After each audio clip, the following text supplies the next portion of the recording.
नमस्कार, मैं जबलपुर से प्रेम शंकर तिवारी। वीडियो की श्रृंखला में आपका स्वागत है। आज का विषय है छुआछूत। इसी को लेकर भारत को पूरी दुनिया में बदनाम किया गया कि वहां एक दूसरे को छूते नहीं है, एक दूसरे का छुआ हुआ नहीं खाते हैं, सामाजिक दूरी बना कर रखते हैं। कोरोना के बहाने हमें वक्त ने उसी चौराहे पर लाकर खड़ा कर दिया है कि जो एक चीख चीख का कह रहा है कि आप सोचो कि आप ज्यादा समझदार हो कि हमारे वो पूर्वज ज्यादा समझदार थे जो कोट टाई नहीं पहनते थे, पगड़ी लगाते थे। वो ज्यादा बुद्धिजीवी थे, वो ज्यादा हाइजेनिक थे कि हम हैं। सोशल डिस्टेंसिंग, सामाजिक दूरी आज प्रधानमंत्री ही नहीं पूरी दुनिया चीख चीख कर कह रही है सामाजिक दूरी बढ़ाइए, सोशल डिस्टेंसिंग के साथ रहिए। क्या है ये? एक बार चिंतन करें, कितना बदनाम किया गया है हमारे भारत को। आज उसके बारे में सोचें 2 मिनट का समय निकाल के कि क्या वास्तव में हमारे यहाँ पर छुआछूत थी। हमारे पूर्वज जानते थे, उन्होंने तो आदमी के कुल, गोत्र, वंश, परंपराएं, प्रवर, सूत्र, शाखा ये तक निकाल लिए थे कि क्या जानेंगे हमारे पूर्वजों के बारे में। इतने वैज्ञानिक थे, इतने दूरदृष्टा थे कि उन्हें मालूम था कि हर व्यक्ति के शरीर में अलग डीएनए है, हर व्यक्ति के शरीर में अलग तरह की संरचना है। कि वो जानते थे कि किसी की आंखों का रेटिना, किसी के जे प्रिंट्स, फिंगर प्रिंट्स वो नहीं मिलते हैं। वो इसके जानते थे, जानकार थे। पर कितना बदनाम किया गया वामपंथियों ने, मतलब हाय तौबा मचा डाली। और कई लेखकों ने इतना बुरा लिखा है जो आप पढ़ते होंगे। हमारी जो नई पीढ़ी है वो ऐसे ही सोचती है, अरे हमारा भारत बहुत गंदा था, बहुत गंदा था, कितनी गंदगी थी, लोग छूते नहीं थे एक दूसरे को।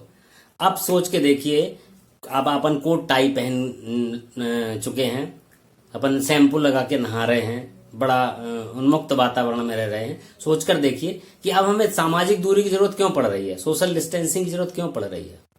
ये कोरोना ने हमें फिर एक बार चौराहे पर लाकर खड़ा किया है, जो कह रहा है कि सोचो कि तुम क्या थे और क्या हो गए। अगर हम ये सोचिए कि यदि हमारे देश में छुआछूत होती तो भगवान श्री राम निषाद राज जी को जाकर गले लगाते। भीलनी थी सिवरी, सबरी जो है भीलनी थी। भगवान श्री राम, चलो भगवान ना मानो उनको, राजा का लड़का तो था, जाकर जो है उनके जूठे बेर खाते। कितना मतलब अद्भुत। राम जी का तो खैर अद्भुत चरित्र है, वो अलग विषय है। छुआछूत जैसी कोई चीज नहीं थी। हमारे जो बुजुर्ग हैं, हमारे जो मनीषी हैं समाज के, वो जानते थे कि हमारा आपका डीएनए अलग है। उन्होंने एक नियम बनाया था, एक व्यवस्था बनाई थी कि भाई अपना अपना खाओ पियो, पर एक मतभेद मत रखो, दूरी रखो।